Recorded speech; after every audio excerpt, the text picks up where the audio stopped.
예, 인천 연수갑 출신 박찬대 의원입니다. 북한 인권에 대해서 사실 문제 제기도 많이 있죠. 뭐 최근에 몇몇 보고서를 보게 되니까 유엔 북인권 보고관이 북한의 식량 문제하고 인권 문제에 대해서 심각한 우려를 표명하고 있고요. 또 뭐 국내이기는 하지만 사단법인 북한인권정보센터의 이재춘 이사장도 북한의 인권 상황이 심각하다. 좀 이렇게 이야기를 하고 있습니다. 인권 정말 중요한 과제인데 이 부분에 대해서 우리 대한민국은 어떠한 자세와 입장을 가져야 되는가. 아마 저는 좀 곤욕스러울 수 있다고 생각이 됩니다. 북한의 인권 문제와 또 한반도의 안보 문제 그리고 또 장기적인 또 평화체제 구축을 위한 사실 정책적인 균형과 고려도 같이 이루어져야 될 텐데 정책이라고 하는 것이 각각의 목표를 달성하기 위해서 최선을 다하는 것은 아름다운 모습이지만 전체적인 국정과제에 나아가야 될 부분에 있어서 균형을 맞춰가는 것 또한 상당히 중요하기 때문에 하나하나의 주제를 가지고 그 주제의 최적을 위해서 노력하다 보면 균형이 있는 국정과제의 전체의 균형을 맞추는 데 있어서 준처제화가 일어날 수 있는 방향도 분명히 있을 수 있다고 생각이 됩니다. 저는 우리 야당 의원들께서 북한의 인권을 염려하고 또 우리 한 동포인 북한 사람들의 인권에 대한 염려와 또 그 개선을 위해 노력하고 관심을 갖는 것은 참으로 좋은 지적이지만 국가의 여러 가지 정책들을 균형 있고 조화 있게 해 나가는 데 있어서는 포괄적으로 고려해야 되는 어려움도 있겠다라고 하는 것이 저 개인적인 생각입니다. 그리고 다음 질의를 좀 하도록 하겠습니다. 아까 잠깐 언급이 되기는 했는데요. 국가인권위원회의 권고 수용률을 높이기 위한 재원을 포함한 지적도 좀 같이 해보도록 하겠습니다. 인권위가 지난해 국정감사 시정처리 결과 보고 내용을 보게 되면요. 정책 권고의 실제 이행 점검에 필요한 법적 근거 마련을 위해서 노력하겠다라고 이야기를 했어요. 국감에서 3년 연속 인권위의 권고 수용률을 높이라고 하는 지적도 있었습니다. 지금도 똑같은 답변을 좀 제출하고 있는데요. 위원장님, 인권위 정책 권고 이행률을 높이기 위한 법적 근거 마련이 지금 되었나요? 이번 인권위원회법 개정안에 그것을 넣으려고 하고 있습니다. 저희가 권고를 하면 그냥 이행계획서 하겠다. 이거 외에는 저희가 진짜 하는지 안 하는지 이런 거를 볼 수가 없습니다. 그래서 그런 권한을 넣도록 하고 있습니다. 그러면 늦어지는 이유에 대해서 뭐 여태까지 늦어졌던 이유는 뭐 특별히 뭐 말씀하실 말씀이 있나요? 진정 사건 같은 경우에는 86%, 87% 정도가 권고가 수용이 되고요. 근데 정책 권고 같은 경우에는 전부 수용률은 50% 정도밖에 되지를 않고 일부 수용만 있습니다.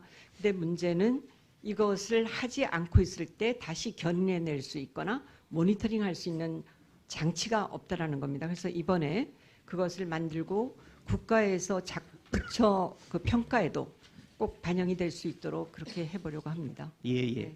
제가 좀 통계 자료를 하나 봤더니요. 인권위에서 2018년도 정부기관 정책 권고 건수는 27건입니다.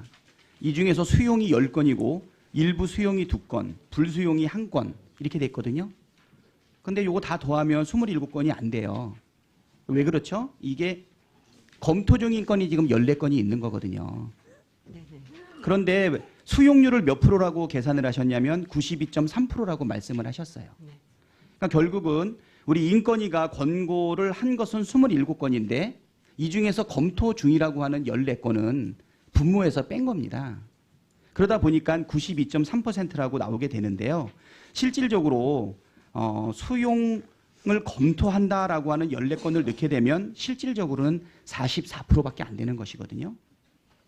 지금 문재인 대통령 취임하고 난 이후에 2017년부터 43개 중앙행정기관 정무원부 평가를 할 때 인권위 권고이행 충실성을 평가지표로 반영했지 않습니까?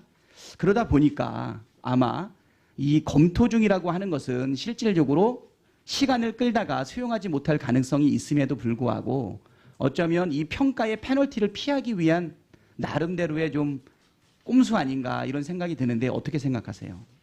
그렇게 생각합니다. 네, 그리고 그렇죠. 제가 인권위원장으로 와서 이 수용률, 권고 수용률을 다르게 계산해야 된다고 계속적으로 하고 있고 그 고치려고 하고 있습니다. 네네. 제가 봐도 이 부분은 기관의 답변을 수용으로 분류하는 것은 적절치 못하고 합리적이지 않은 것 같고요. 꼼수복으로 국회의 질책을 피하려고 하는 것 아닌가 싶어서 제도 개선을 연내에 마련해 주실 것을 부탁드리고요. 네네. 그리고 제도적 개선 방안도 한번 좀 말씀을 드려보려고 합니다.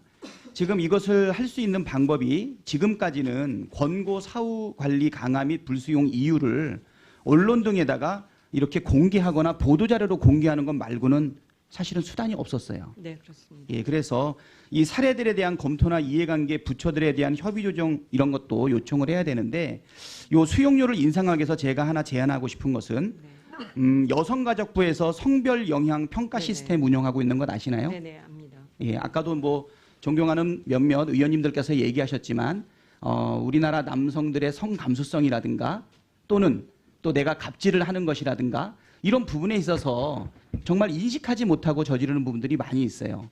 그러다 보니까는 성별 영향 평가 시스템이라는 것이 결국 뭐 성평등이라든가 아니면 성차별이라든가 뭐 희롱이라든가 이런 부분에 미치는 영향이 긍정적일 것으로 예상이 되고 있는데요. 인권위 쪽에서도 인권 영향 평가 제도 같은 것을 도입하면 어떨까 생각이 되는데 어떻게 생각하십니까? 지금 용역 중입니다. 그래서 인권 영향 평가 제도를 어떤 식으로 도입하면 좋을지 검토하고 있습니다. 예, 예. 도입 여부를 면밀하게 검토를 하시고요. 수용률을 좀 높여주시고요. 네네. 지금 뭐 양성평등 정책을 위한 뭐 성별 영향 평가처럼 환경 영향 평가, 규제 영향 평가, 부패 영향 평가 등이 좀 이루어지고 있는데 형식적으로 이런 평가가 되지 않고 실질적으로 좋은 결과를 이끌어낼 수 있는 제도를 좀 만들어줬으면 좋겠고요. 그리고 한 가지 더 여쭈고 싶은 것은 묻고 싶은 거는요. 지금 수용률이 계속 떨어지고 있어요. 한 90%대에서 40%대까지 떨어지고 있거든요. 제가 아까 말했던 분모를 조정한 방법에 의해서 결국 이렇게 떨어지는 이유가 제가 생각할 때는 그 인권위에서 요구하고 있는 인권 요구 사항들, 개선 공고 사항들의 수준이 점차 세밀해지고 높아지기 때문에 기관에서 강행적으로 해오는 것을 개선하는데 어려움이 있을 수 있다라고 하는. 네, 맞습니다. 네네. 그거 말고 다른 이유가 있나요? 실제로 그 인권위가 지금 권고하는 정책 권고는 법이나 제도나 정책이 바뀌어야 되는 건데 이게 굉장히 세밀하게 지금 좀 가는 경향이 있습니다. 그러다 보니 부처가 그거를 바로바로 받아서 하기가 좀 어려움이 있는 것 같습니다. 그래서 저희가 권고를 할 때 연차별 이제 어떤 그 기준을 좀 제시를 하든지 이런 거를 한번 생각해 보려고 합니다. 네. 네,